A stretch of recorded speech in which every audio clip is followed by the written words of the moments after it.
Hi guys, இன்றைக்கி நம்ம பார்க்க போகிறது general knowledge questions. First question, திணை பயிர்களின் தேசிய ஆண்டு எது? Answer option B 2018. இதுவே சர்வதேச ஆண்டு அப்படின்னு கேட்டிங்கன்னா 2023. இது 10th ஹிஸ்ட்ரியில் இருக்குது. நெக்ஸ்ட் கொஷின், சரக்கு மற்றும் சேவை வரியை முதலில் அமல்படுத்திய நாடு எது?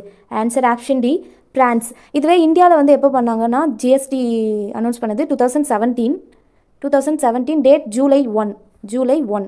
நெக்ஸ்ட் கொஷின், இந்தியாவின் முதல் செயற்கைக்கோள் பெயர் என்ன? Aryabhata. Answer option C Aryabhata. இது எப்போனா 1975.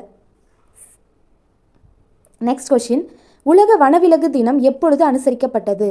Answer option D March 3. அதே மார்ச் 8 மகளிர் தினம். உலக சர்வதேச பெண்கள் தினம் தான் மார்ச் 8. ரொம்ப இம்பார்ட்டன்ட் கொஷின். அதுவே உலக நுகர்வோர் உரிமைகள் தினம் மார்ச் 15. உலக நுகர்வோர் உரிமை தினம். தேசிய நுகர்வோர் உரிமை தினம் என்ன அப்படிங்கிறத கமெண்ட் பாக்ஸில் கமெண்ட் பண்ணுங்கள்.